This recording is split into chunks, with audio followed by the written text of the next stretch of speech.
watching on Zoom and everyone here in person, welcome, welcome, welcome. This is the panel, If Black Women Were Free. I'm just going to pause it. If Black Women Were Free. The State of Black Feminism 2023. Before I say anything else, I want to have a land/ancestor acknowledgement of the space where we are. Brooklyn College sits on the unceded territory stolen from the Canarsie and Nyack, which are subgroups of the Lenape people, in a neighborhood that is today officially designated, is this the mic or is this the both? In a neighborhood that is officially designated as Little Haiti. That original ongoing theft, along with the stolen blood and work of enslaved people, facilitates our presence.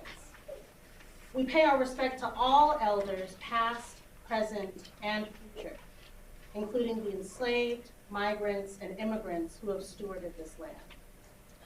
We recognize the hundreds of indigenous nations who continue to resist and uphold their cultures. We know that this acknowledgement is neither sufficient nor complete, but is part of a process of learning to become more thoughtful and respectful. This process includes a deeper incorporation of indigenous and Native American cultures, philosophies, and peoples into the curriculum, faculty, student body, and staff of Brooklyn College, which includes the Indigenous Studies working group present here today. And that work is in line with our mission. If you've never read the mission of CUNY, you should read all the different versions of it. My favorite part of it is that our mission is to provide a transformative, distinctive education to the whole of New York City. So welcome again. And I want to welcome Professor Sengupta students. A little shout out from here. I want to welcome Professor Fraser students. I want to welcome the students at Cal State, LA. Yeah, you can give a shout out to them.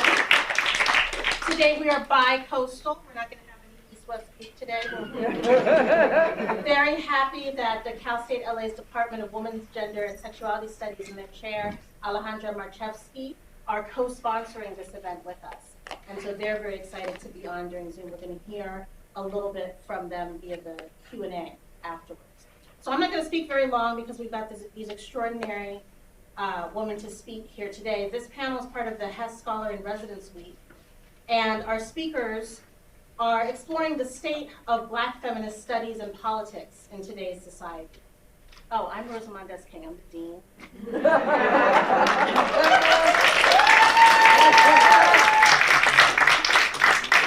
the Dean of Humanities and Social Sciences here at Brooklyn College. We like to think that we're in the heart of Brooklyn College, a liberal arts institution, and we're here in the library, which is the heart of the institution as well. So I'm going to briefly introduce each speaker. As the folks who are here in person, you got a little flyer that has their full bios with all of their extraordinary information. Folks who are online, you can do a little Google search or use the search engine of your choice to find out the full information.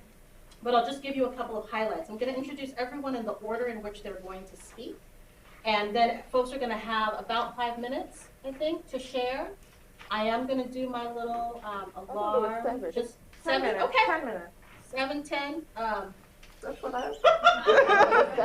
Oh, okay. The only reason, well, be mindful to the time that you set for yourself, only because we want to have a conversation. Yeah. Right. That's the main goal of that. So Barbara Ransby will speak first, and Barbara is on Zoom up there. She is the MacArthur Chair and Distinguished Professor in the Departments of Black Studies, Gender and Women's Studies, and History at the University of Illinois, Chicago. So we're not only bi-coastal, we've got the middle of the country as well. Dr. Elisa Jones, you can raise your hands if you are, is our CUNY cousin. She is a professor at the CUNY School of Labor and Urban Studies. I know at least one of her students. And she is also the editor of Ain't Gonna Let Nobody Turn Me Round, the book, the edited volume on Barbara Smith. Professor Zinga Frazier is our hometown professor of our own Africana Studies Department and also director of the Brooklyn College Shirley Chisholm Project for Black Women's Activism.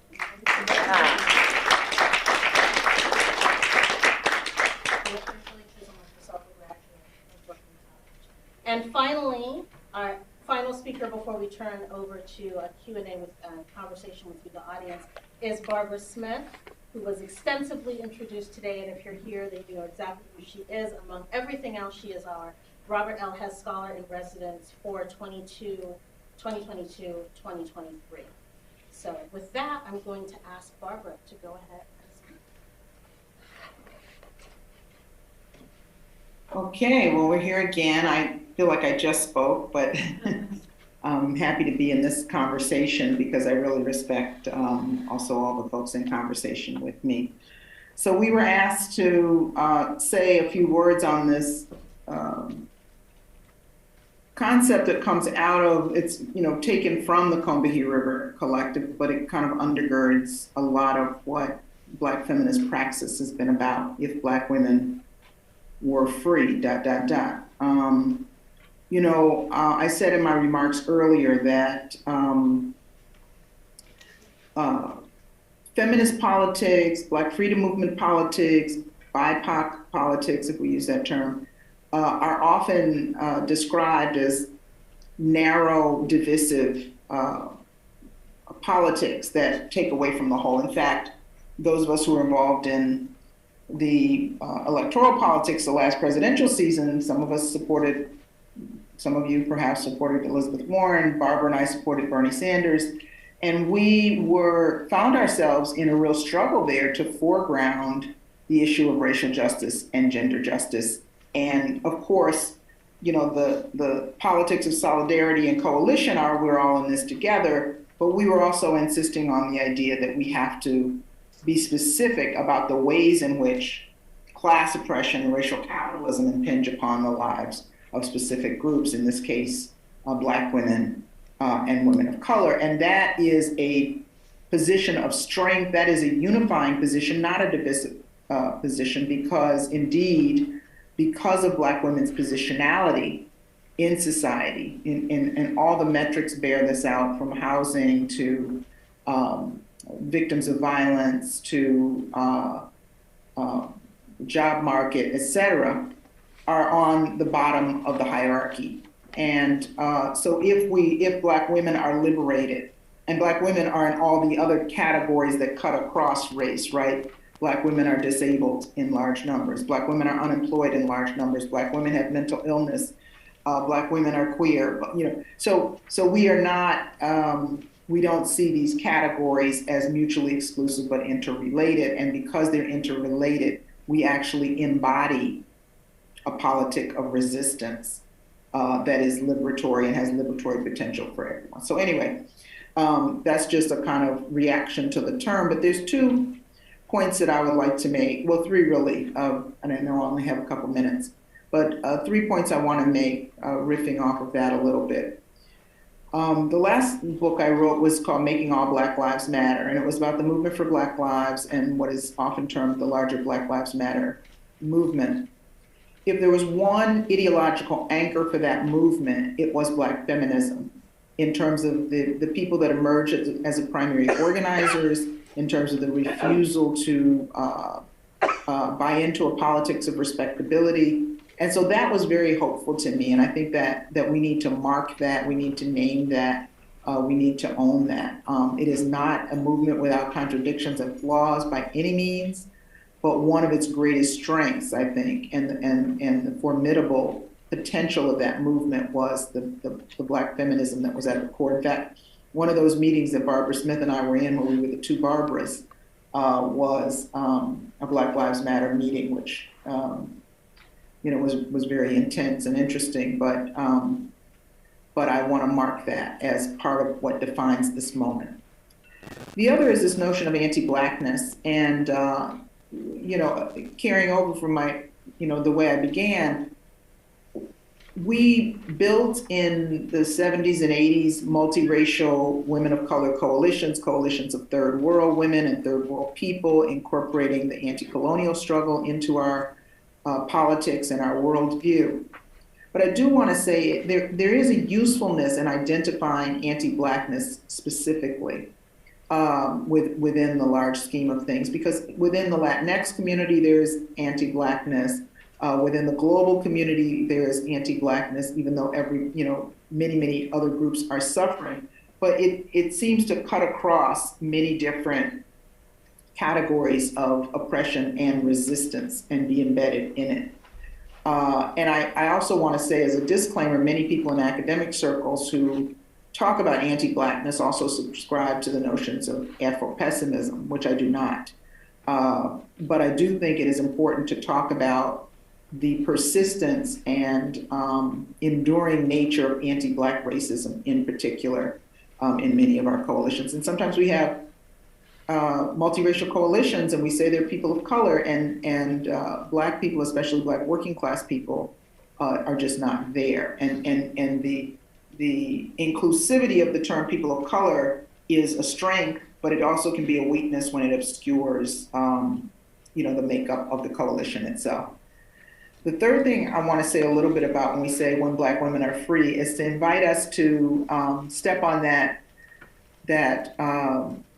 messy, complicated, layered terrain of freedom. Like, what does it mean? And in many of the movements that I'm involved in, many of the organizations I'm involved in right now, we're talking about what does collective freedom mean, as opposed to notions of individual freedom, which we hear from the right all the time, notions of individual liberty, regardless of who it impacts.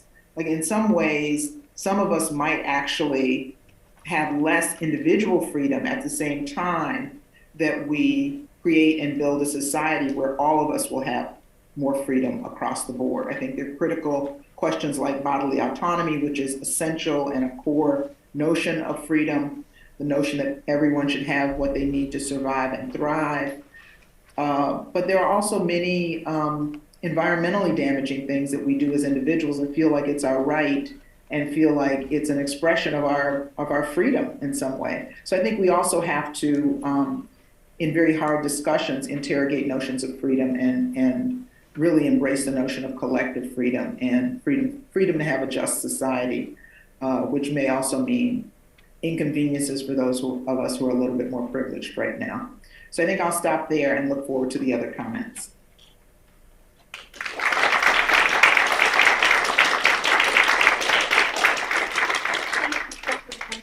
It is such a delight to be here with all of you today. And it's especially delightful that I welcome Barbara to Brooklyn. And a mile from my current home. It seems fitting after we both resided in Albany, New York, where we lived about a mile away from each other. I first encountered the Combahee River Collective Statement as a graduate student when I served as a teaching assistant in an Introduction to Black Politics course taught by Kathy Cohen. I first met Barbara Smith and Barbara Ransby when Kathy Cohen brought a handful of graduate students with her to meet with the late great Manning Marable and other organizers of the Black Radical Congress at Columbia University in 1997. We haven't talked about that, Barbara. That was our first time meeting.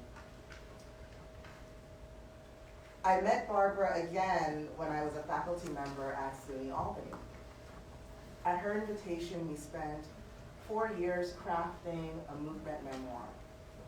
For myself and Virginia Eubanks, my co-editor, it was a labor of love. In many ways, it felt like I earned a second PhD by the end of that project, and I'm forever, forever grateful.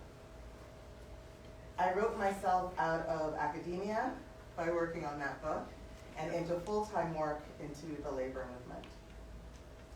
A few weeks ago, I had the privilege of teaching the Combahee Statement for the very first time as a faculty member, this time to union members and activists who are taking a new master's level course, Labor Intersectionality, which I created for CUNY's School of Labor and Urban Studies, which is CUNY's newest school, only 4 years old, and one one of my students is here today. Sam, good to see you. My all-female class of students, ranging from their late 20s to their late 50s, expressed a rare sense of validation, of being seen and uplifted by reading this timeless statement. Almost every student independently quoted the line, "Our freedom would necessitate the destruction of all the systems of oppression." It is one of the most profoundly inspiring lines in a statement full of inspiring lines. And this statement is grounded in the experience of the Black female body. Yet, it is not essentialist in its ethos, its approach, or its philosophy. And this will be the focus of what I'll share with you today. While our trials and tribulations as Black women continue across the globe, understanding this paradox is germane to the liberatory politics we build. I will not address the right-wing or the left-wing critics of identity politics. I've done that elsewhere. I really want to meditate and share with you these initial meditations on Black women, where we embrace the Combahee Statement and explore a politic that is embodied but not essentialist. So the Combahee Statement is a paradox. How can their analysis be absolutely grounded in the Black female body, yet be non-essentialist? It is not placing the Black woman at the pinnacle of civilization, nor on a pedestal of pristine femaleness. Instead, it is placing her at the foundation of constructing freedom for everyone. Its approach extends to Indigenous women and trans women and others fighting for liberation. Our bodies and the metaphorical colors assigned to them, black, white, red, yellow, brown, exist because of Western European and Anglo-American constructs that define and assign financial worth to everything and everyone, placing us in rigid hierarchies. This is the living legacy of colonialism, patriarchy, racism, and capitalism. This is the original identity politics. It is vile, it is violent, it is abhorrent, and this is what Combahee seeks to dismantle. I contend that Combahee ultimately offers us a profoundly liberatory politics of the body.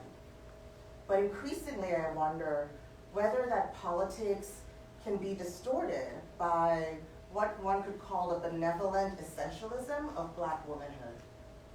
An essentialism that presupposes that every Black woman automatically inhabits this politic. Black feminism has a special relationship to us as Black women. The love that it calls for us to have for ourselves in all of our brokenness, hurt, and shame is a balm for the soul. And it invites us to reach beyond the pain, to seize our wholeness, our compassion, our fierce protectiveness, and wholehearted embrace of all of who we are. We may want everyone, and certainly every Black woman, to feel that sense of wholeness, acceptance, and validation. But the politics that it takes to build a world that produces wholeness, acceptance, and validation is not automatically available to everyone. And being born a Black woman isn't enough to get us there. For the profound ways that the statement validates many of our experiences and inspires adherence, it is not saying that all Black women have all the answers simply because we are born Black and female. The Combahee Statement includes the sentence, "As Black women, we find any type of biological determinism a particularly dangerous and reactionary basis upon which to build a politic." The celebration of Black women, one that is profoundly needed and well-deserved, can sometimes evolve into a coronation, an anointing, if you will. of all things Black and female. If we do so, I wonder if we risk equating Black and female with Black feminist. And when we do so, we may risk losing sight of the extraordinary study, sacrifice, struggle, and strategy that led to the creation of this extraordinary statement. We risk making the politics described in the statement automatic.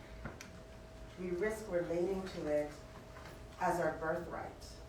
We risk reducing and even eliminating the very dynamics that gave birth to the statement. We seize the diamond, but ignore the pressurized conditions that produced it. Black womanhood, when assaulted by racism, sexism, classism, ableism, and heterosexism, can be broken into 1,000 shards of glass. But Combahee forged a new way to articulate our value and our worthiness, to define a new politics, a new way that prioritized us and honored us. They recognized the diamonds that we are. When we are too quick to label the Black female body as automatically equivalent to a Black feminist politic, we may fail to do the hard work of building accountability.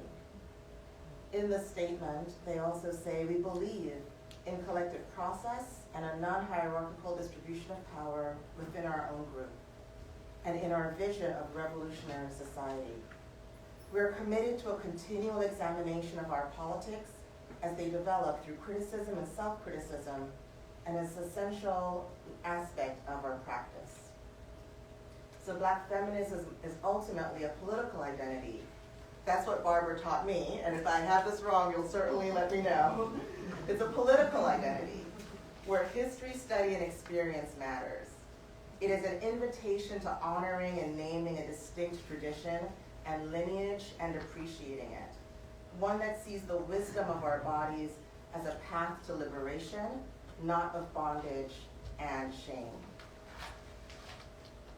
Combahee rescues us from a false universality that invisibilizes the history of institutions and their practices and the ways that they were built to advantage a small minority at the expense of the many. It offers an invitation to rebuild everything from scratch. There are no generic individuals, and nothing is simply for the best. It ends the invisibility upon which whiteness thrives and unmasks the web of relationships, norms, practices, rules, and histories that are built into our institutions. Disembodied individualism and its wise neutrality are unmasked as systems of privilege and power ripe for remaking. What I love most about the Combahee Statement is that it offers a politics of the body that is profoundly liberatory. The statement is a meditation on interlocking oppressions, the core idea at the heart of intersectionality. It does so because it ultimately is pointing us to a pathway of interlocking freedoms.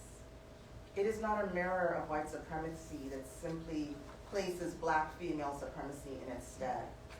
It is a politics of the body that seeks to liberate by unlocking our vision to see the world differently and challenging us to build a new world that works for all of us.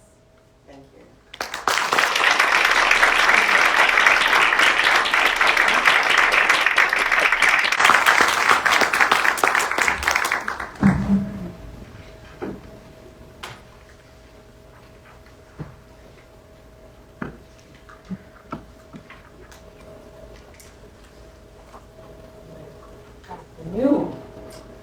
First, I want to acknowledge Barbara and the two Barbaras in terms of my connection. I worked on Shirley Chisholm for a long time, but my entry into academia was also met with a Barbara Ransby as a graduate student and doing work on Ella Baker when the papers were first available at the Schomburg, and then coming into contact with her at a reading group at Combahee University with Farrah Jasmine Griffin and Manning Marable.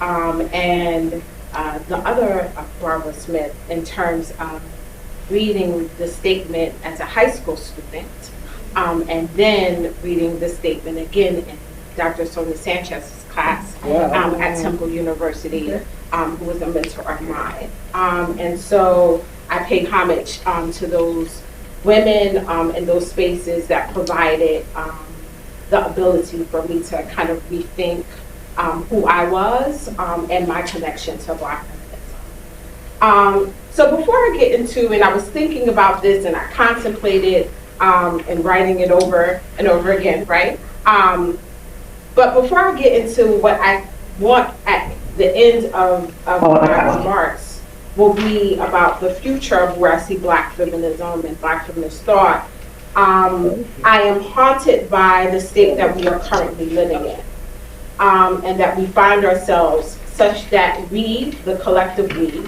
Black women in particular, but all those in the fight, are simply in a state of emergency. Not to sound overly dramatic, but to be true as my Black foremothers who had both a mythic and concrete sense of danger before it reached their doorsteps. History has shown that Black women have been canaries in the coal mine ringing the alarm. And despite the glaring sounds and screams, so much of society fails to listen. I wrestled with my pessimism writing my comments today, because I acknowledge that the privilege of myself and my generation, whose obstacles do not compare to those that came before me. Yet we must acknowledge the dangerous times that we are currently living in and the undeniable efforts by some of our citizens, electorate, who not only deny facts, but are steadfast in maintaining and creating new power structures that protect the fragility of rightness and patriarchy in a multiracial society is indeed significant. Today, when we think about the attacks from the right against the field of African American studies or Africana studies, it is not devoid from Smith's work in developing Black women's studies as a field of study and interrogation. It is important when universities, colleges, both public and private, toy with the idea of a uniformity of ethnic studies or the starvation of programs or departments of resources to support these spaces. Maintaining such project and spaces helps to ensure that the ideas of Smith, the Combahee River Collective, and Chisholm are a mainstay within these institutions. Black feminists are engaged in the intellectual and theoretical process, not because they just have a passion for history, but because understanding history and the pattern of white supremacy is integral to devising strategies for survival. And my apprehension of thinking about this moment to go beyond the present is grounded in the lens of Black feminism, where Black women live at the nexus of oppression and oppressiveness. In 1977, members of the Combahee River Collective, who were confronting oppression simultaneously, racism, sexism, homophobia, and capitalism, crafted a statement that remains the foundational text of Black feminism. In part, its brilliance was that it was grounded in activism and liberation that was not a theoretical exercise, but a map for the sheer fact that often the people closest to the pain have the clearest idea on what the solutions are. As a Chisholm scholar, the Black feminist work of Smith, Frances Beale, and Sonia Sanchez has provided me an entryway into politics. The critique and interrogation, quote, if Black women were free, it would mean that everyone else would have to be free, captures the struggle for Black liberation and the bondage that existed globally, especially for marginalized people, forcing us to acknowledge a commonality and solidarity that was invested in each other's freedom, but strategically requires those who claim to be anti-racist, feminists, socialists, etc., to pledge themselves to the work. What I want to highlight in this portion is the point of coalition building. The Combahee River Collective was clear in its calls for solidarity as the only way for Black women to win their struggles. Chisholm's bold assertion that she could be president of the United States would be a test of that coalition building. Her declaration, quote, I am the candidate of Black America, although I'm Black and proud, And I am the candidate of the women's movement, although I am a woman and equally proud of that. I am the candidate of the people, unquote, as she states. Being the people's candidate and refusal to deny or choose one's identity over the other requires her various coalitions to reckon with their own privilege and possibly in their inability to see their own liberation tied to a Black woman. Chisholm, like the women of the Combahee River Collective and others like Flo Kennedy, believed that coalition building was central to obtaining power. Chisholm's 72 campaign tested the facade of sisterhood, especially for white women feminists, as well as versions of masculinized Black political power. Equipped to take on Nixon and the Democratic establishment, Chisholm asked the women's and the Black power and anti-war movements to connect their freedom with her campaign and subsequently Black women. While other issues were at play, one fundamental one was the uncomfortability that she would be the first. Not understanding that her singular victory would be a collective one. Chisholm had declared her administration would place those marginalized at the top of the agenda, especially as it pertained to the representation in cabinet positions. We would wait 20 years for that to occur. So yet 51 years after the momentous presidential campaign, Black women voters as a voting Black have been characterized as the Democratic Party and for a larger framework, democracy's political saviors. Headlines and books have placed the proverbial superwoman cape on Black women's backs, and because they have voted, organized, and mobilized against a political power structure that has sought to demoralize and simply destroy us, Black women still averaging the lowest wages, the sheer numbers around Black maternal health, the predatory lending practices against Black women, especially the elderly, and lastly, the assault on Black girls in education and in the penal system are pervasive. Stopping the Trump presidency, the Democratic wins in Georgia, and creating narrow majorities in the House, Black women hold the line despite the large numbers of white women who choose to vote against their interests when voting for Trump and other people like DeSantis. I declare that despite the fanfare, Black women and Black feminists do not want to be saviors. The problem with expecting one to save democracy is that it does not provide a space for the country to confront itself with its own disease and sickness. So I end with the optimist and some optimism. So I end with the optimism on the future of Black feminism. And I find no greater example, and I echo the work of Barbara Ransby in terms of talking about the Black Lives Matter movement. I see that as like the glimmer, the hope in my pessimism. The Black Lives Matter movement embodied the transformative politics of what scholar Robin D.G. Kelly calls a Black radical freedom dream. The Black queer women who created the Black Lives movement are representative of the transformative work of Barbara Smith and the Combahee River Collective. We see this in their diligent studies of the pitfalls of the past movements, as well as their refusal for hierarchical leadership structures, and most importantly, the creation of spaces for those most marginalized, especially gender nonconforming and Black trans communities. But what I see a new generation of Black feminism aligning themselves to this quote of the Combahee River Collective that states that our liberation is a necessity, not as an adjunct to somebody else's, maybe because of our need as human persons for autonomy. We realize that the only people who care enough about us to work consistently for our liberation are us. Our politics evolve from a healthy love for ourselves, our sisters, and our community, which allows us to continue our struggle and work. I focus on the words healthy love. The statement talks about self-love, and this becomes more evident in Black feminist circles today, that they are providing both the language and the reconceptualization that we will not be, as Zora Neale Hurston declares, mules of the earth. That we will not suffer in silence. That we will say no to institutions, organizations, spaces that do not revere us. Seeing Black women and girls in particular declare days for self-care as a revolutionary act gives me hope and belief in terms of the expansiveness of what Black feminism means today and how we can all.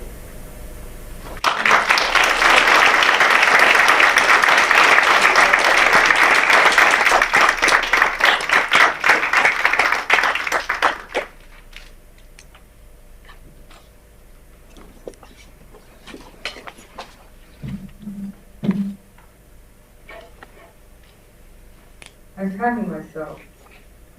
I think. Just give me a second.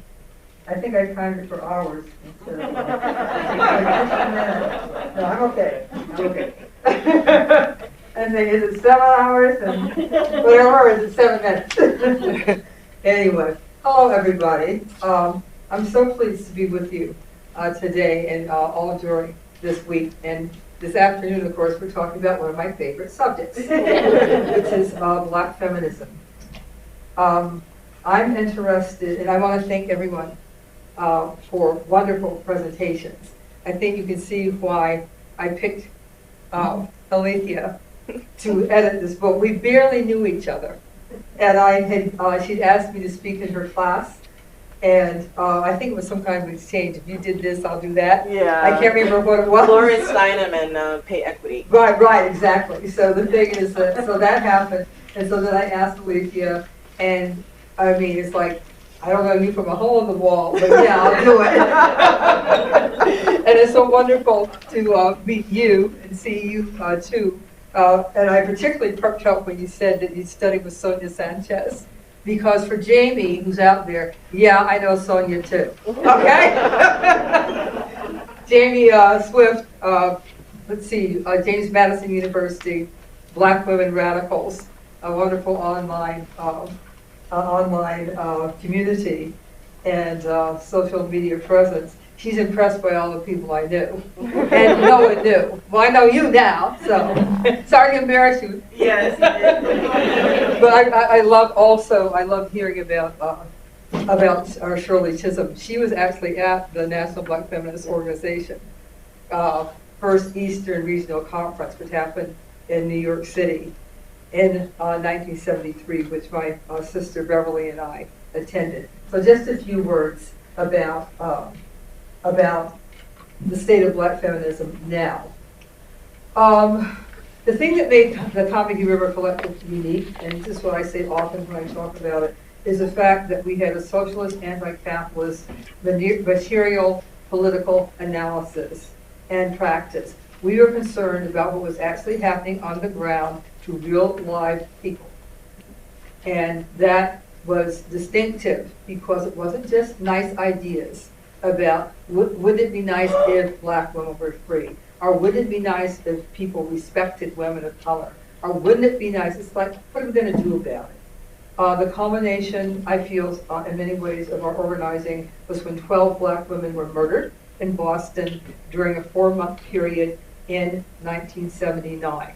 And all the things that we had put together before then, the statement at that point had been written.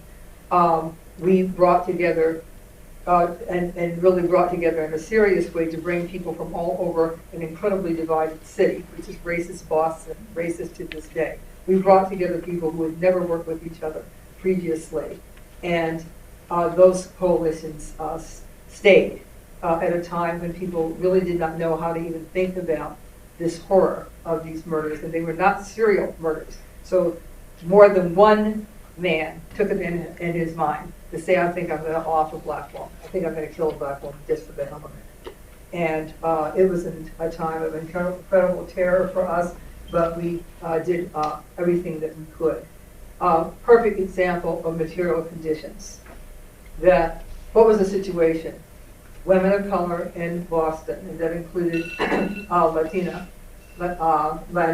women, were under siege And we wanted to do something about it and wanted to explain that there was a way to deal with it besides making sure you go everywhere with a ban. Because that was the solution that was being put out by people in the Black community who were political, who were concerned, but of course had no connection to feminism.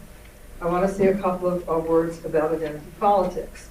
The real truth about what identity politics is that at a time when Black women were not allowed to create their own political agendas, much like was reflected in Professor Fraser's presentation when she talked about Shirley Chisholm running for president.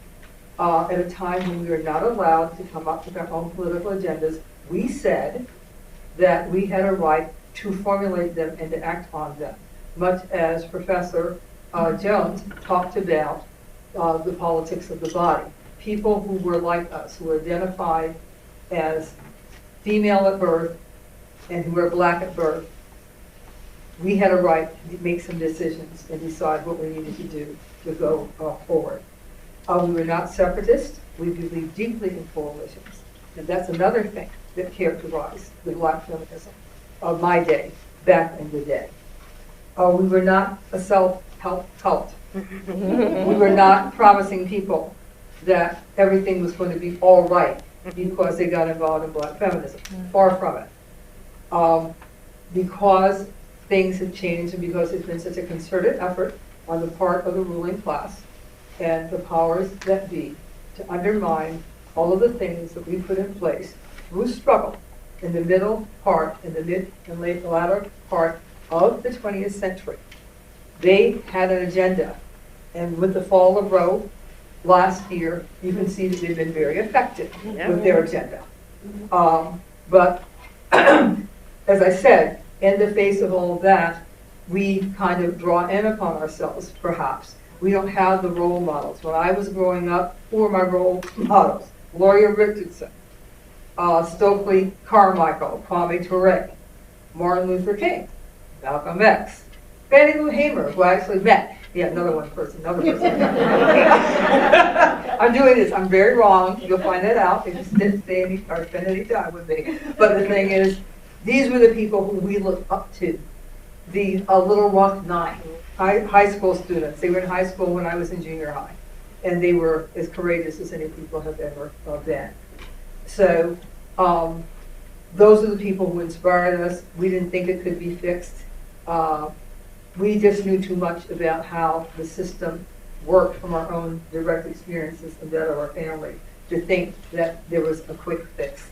And as I said, we were not into self-help. We were not into individual success, particularly financial or monetary success. We were about movement. We were about profound political and social and economic change. Let's see.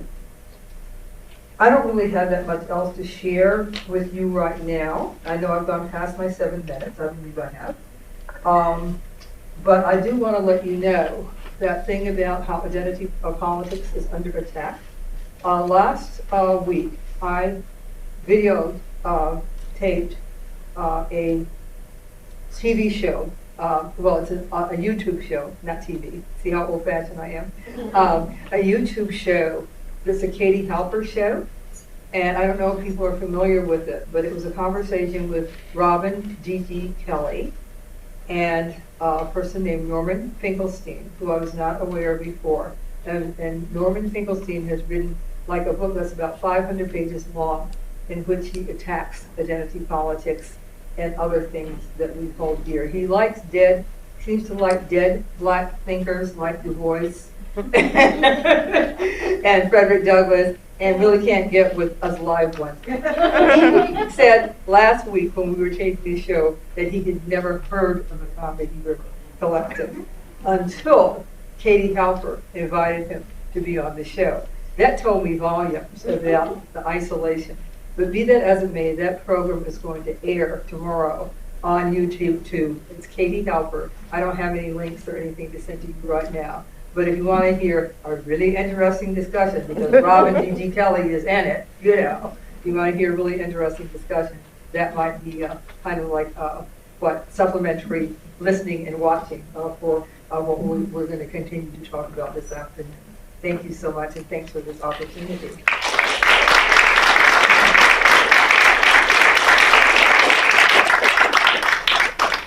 Thank you, everyone.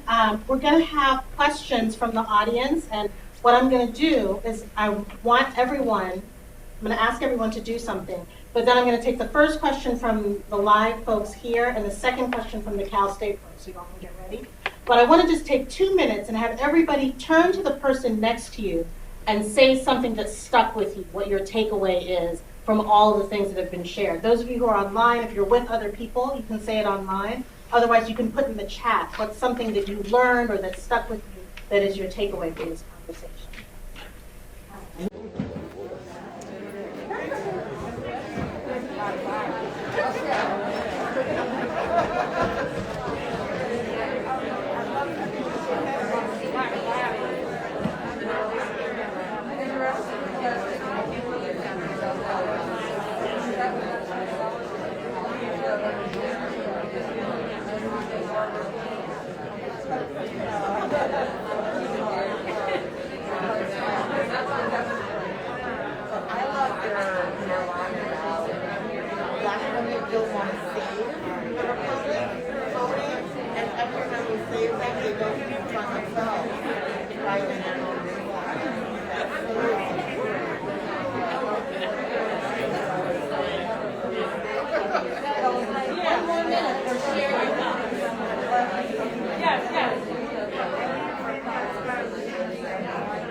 Judging by the level of conversation that is happening, y'all can come back with me. Judging by the level of conversation that is happening, you will have a lot of takeaways.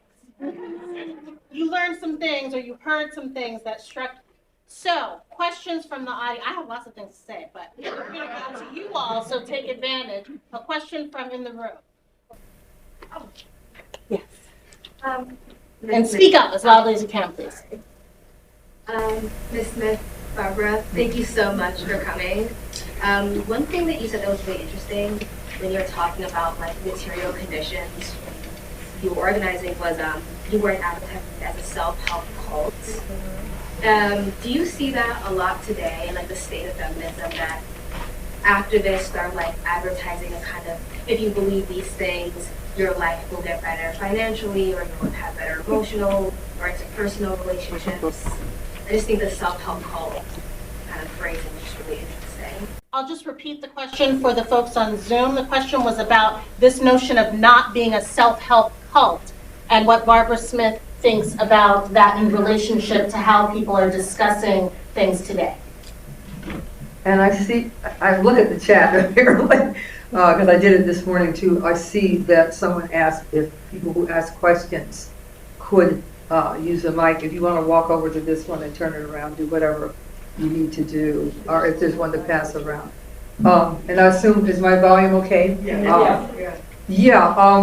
I don't want to be too critical of what I see currently in different manifestations and places. This is not the context in which to do that. There's such a thing as having political principles, and also there's a concept called criticism, self-criticism, which we try to adhere to. So that's kind of more of we've been working together for your question. It's more like we've been working together. We know each other. We're working on a particular project or set of projects or interventions, and that's a discussion that I would have in that kind of context. One of the things I would say though is this: is that I feel like people think they know what we meant by the things that were written in the Combahee River Collective Statement, but they take the parts they like and they leave the other parts kind of to the side. Yeah. So there are people who look at the statement and they see Black women's self-empowerment. They don't necessarily see, and in the meanwhile, the only way you're going to get that is to get rid of racial capitalism. They skip that part. You see what I'm saying? And the thing is that I really like the idea of people embracing it wholly. One of the reasons I think it may be hard to embrace it holistically is because of the fact that we don't have, to me, at this time, a sufficient tradition of political study. And that means that you look at something together or you read something together. It could be an actual just separate study group. We're going to talk about this problem, this issue, like say if the issue is gentrification, we're going to do a deep dive into why is it happening, when did it happen before, are there any solutions, do we see any solutions globally, blah, blah, blah, So you're a study group that's focusing on a particular issue or a particular author or whatever, and then sometimes in the context of a political group, you're doing study as well. Because we don't have that, some of the things that would immediately kind of ring bells for people, and something like the Combahee River Collective Statement and in other places don't necessarily ring the same kind of bells. You cannot get it off of social media. I swear, you cannot get it off of social media. You have to actually read books and read articles. And I know people here, you're at a college, some of you teach here. So you may not be as opposed to what I just said as some people in general, but there's a kind of watering down, I think, of political thought now. And so if you can get off like the smartest remark or the smartest retort on one of the social media platforms, then you've done your job, and that's not what it is. I really appreciate. Good question. Yes, it was a great question. I really appreciate you talking about political study. One of the things that struck me about all four speakers is that all of them talked about doing things outside of the academy, right? People who are doing things in the street through direct action or through politics. And so that's something I think that everyone should think about as well. Professor Marchewski, is there a question from your students?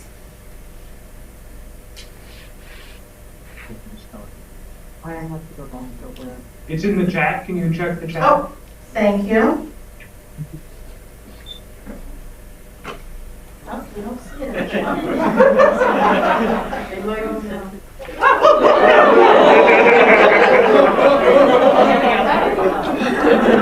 We can read it. So Barbara Smith has cautioned us against allowing Black feminism to evolve into self-aggrandizement. Has that happened? That's from Professor Day here at Brooklyn College. We'll hopefully still getting a question from Cal State, but we'll take that one. I'm not answering all these questions. I can weigh in on that one. So maybe Barbara. Please do, please do. Yeah, not speaking for the other Barbara, but I don't think it has turned into self-aggrandizement, but I do think that kind of fetishizing of Black women that Alethea and Nzinga referred to does happen.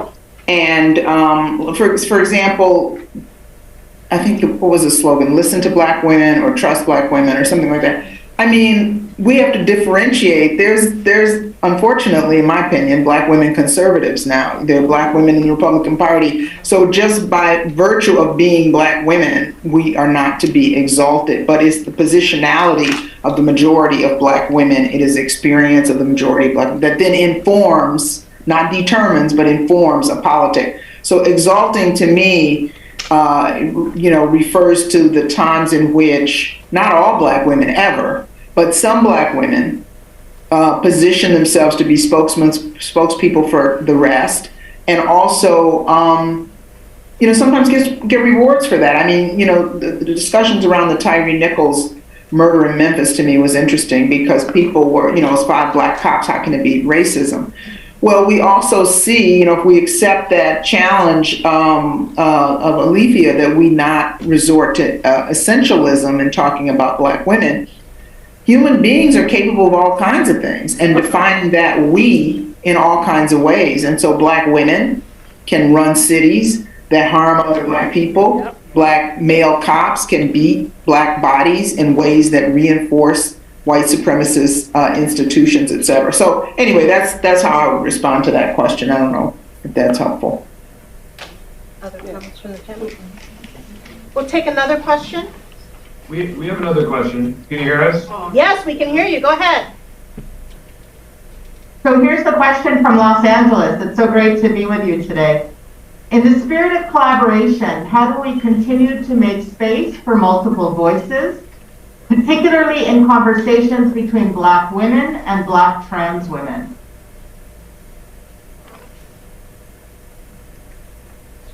Is anybody, okay. And if there's anyone sitting there who has something to say about it, please pipe up, because this is supposed to be a conversation. The way that we make those connections across differences is to be in each other's lives and to work and play, live, and breathe with each other in ways that are meaningful and that help us to recognize the commonalities that we have. I think, I don't think that I'm doctrinaire. I don't think that my politics have ever been particularly doctrinaire. But I do have certain kind of, alarm bells or whatever. I really want people, I really want to work with people who respect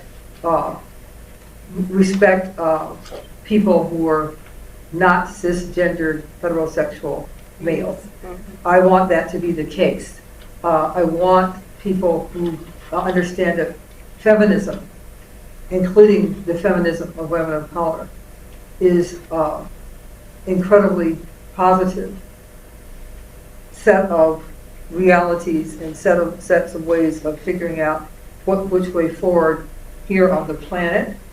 And so if are beginning to have those connections and having those connections, we're stretching because there are people who come to those connections without necessarily having given a lot of thought about what does it mean to be feminist. It's complicated. Everything's complicated, and we have changed over time. One of the things that I always feel good about is that when I connect with people who I've known for decades, and I've known a lot of people for decades now, and that's in struggle, not just hanging out, but people with whom we've done serious work together, that when we talk about issues of the incredible attacks on the trans community, generally in our country, and then particularly now with an ascendant fascist right wing, I'm always very happy that even if we haven't talked for years, that staunch lesbian feminists who I get to communicate with, we're all like on the same page about, this is our struggle. Just such solidarity. That's the word, solidarity. But as I said, those kinds of perspectives are hard won, and we have to work at it. It's not an idea. It's not just saying, oh, it'd be nice. Maybe, I don't know if people are familiar with the concept of Brotherhood Week. So when I was growing up, that was like, I guess that was the counterpart of DEI or whatever, I don't know.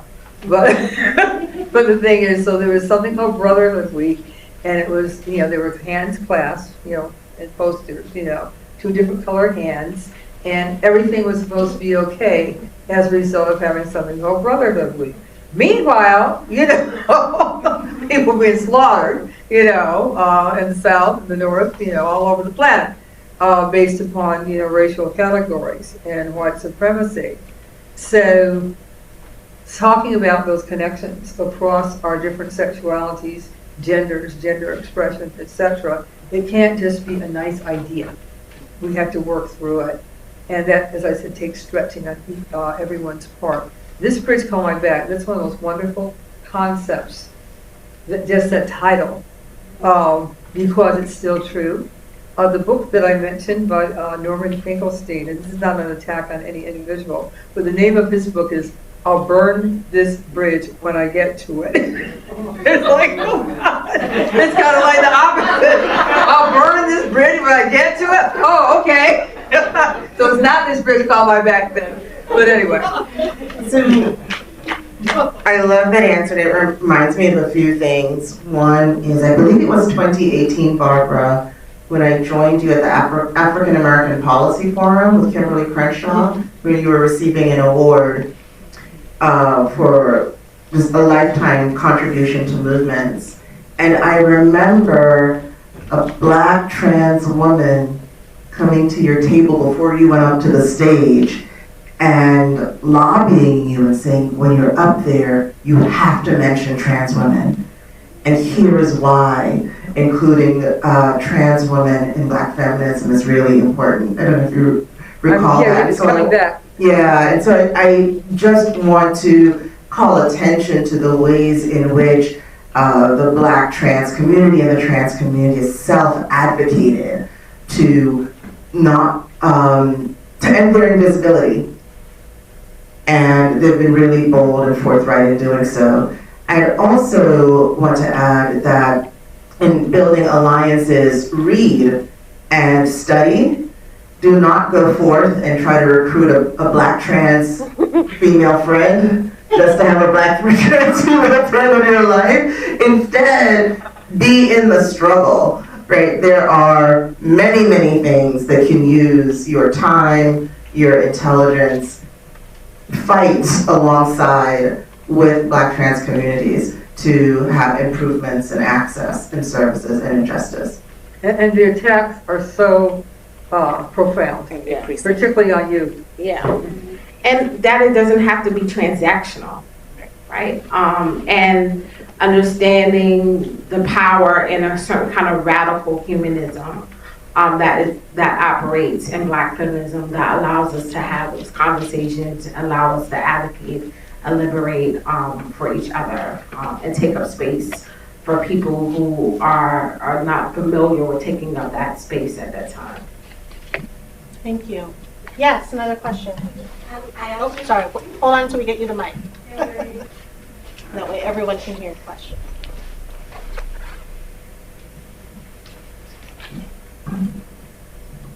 So I do have a question, but I also just wanted to respond to the question posed.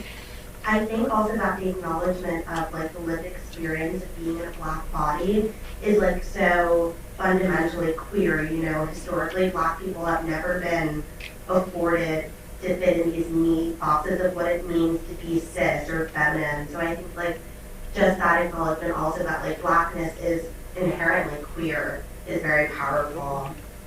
And then my other question is like, this idea that was brought up in the Combahee River Collective Statement, that Black women will have to like lead this fight towards liberation for us all due to us being the most capable, but also like the most invested.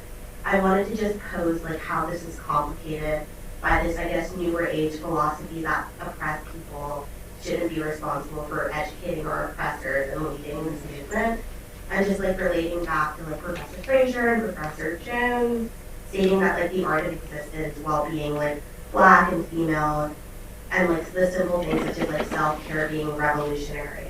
So how is that like further complicated with this newer philosophy? An excellent and complicated question that will take 5 minutes. Of course, she's my student, right? so she hears the talk all the time. Go ahead. No, go ahead.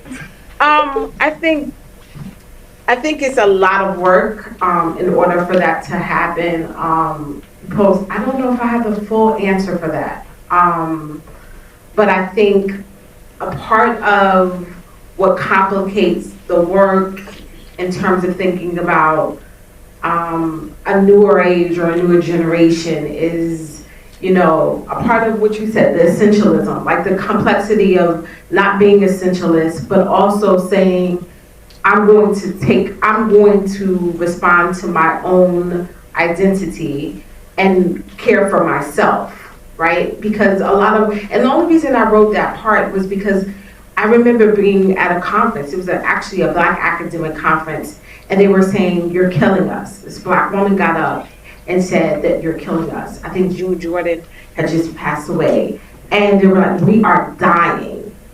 Like in front of your faces, we are dying. We have no support. And these were Black academic women, right? So just think about what it meant for working class Black women, right? That are dying.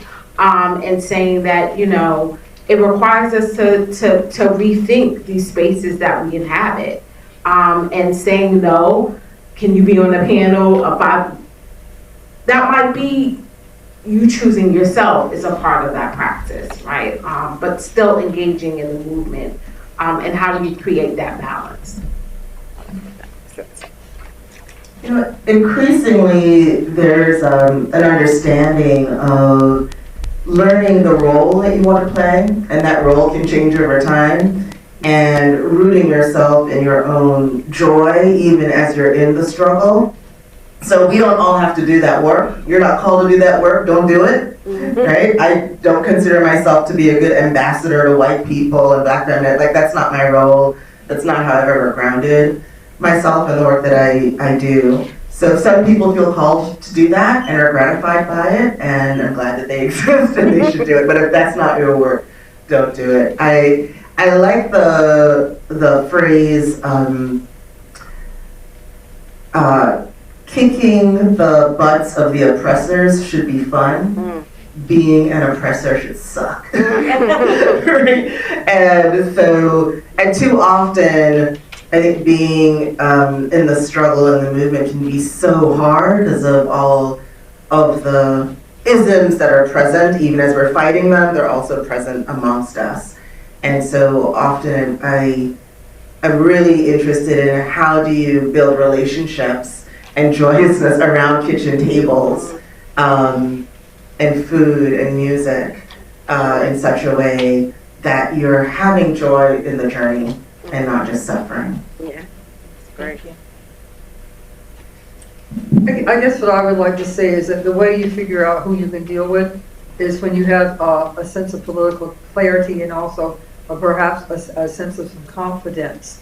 I have some concerns about saying that people who are oppressed should never have to explain anything about our lives. Yeah, that's true. For one thing, that would erase, I think, most literature and artwork by people of color, because, God forbid that somebody who's not a person of color might actually read, see it, or watch it. So I don't know. I mean, it doesn't quite compute for me. I think when we come from different eras, sometimes I really feel my age because I am a child of the 20th century.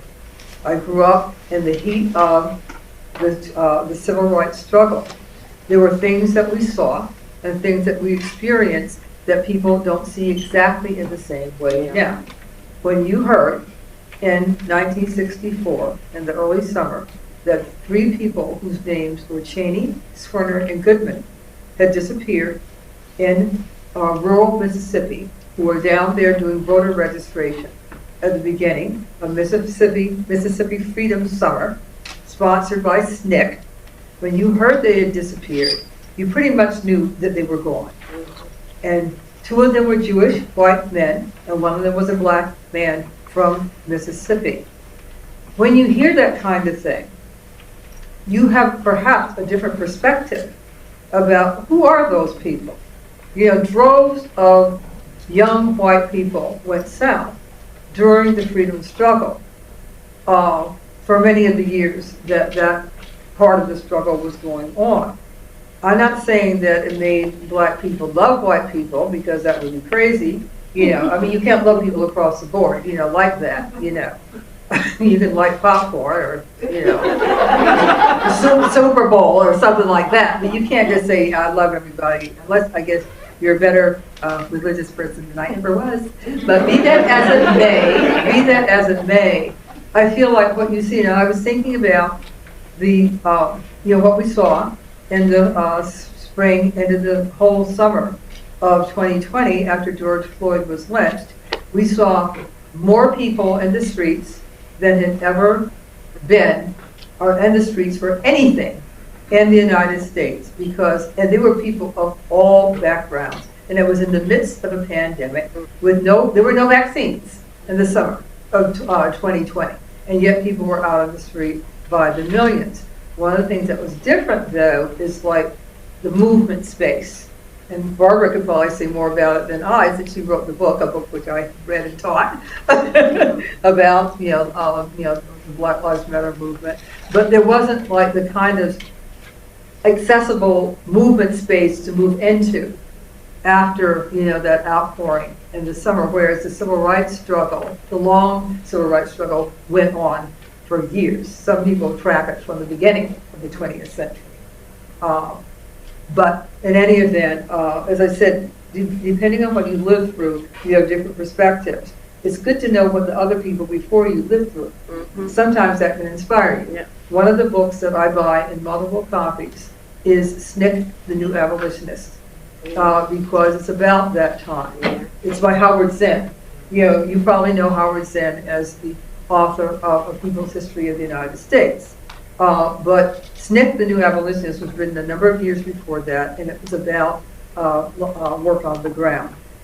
Jean Theo Harris is sitting right here, and she wrote the definitive biography of Rosa Parks. You will find out more about Rosa Parks and about what activism really is by reading the book and also by seeing the film. It's good to know what came before. That can inspire you to look at people in different ways. And as I said, if you know what you stand for, then you know who you can be in solidarity with, whatever their race, gender, sexual orientation, gender presentation, etc., nationality, religion, etc. You figure it out. I'll be talking about this on Thursday night. Which is a great segue. Yeah, but you figure it out on a case-by-case. You can figure it out on a case-by-case basis. Yes, thank you to all of our scholars. And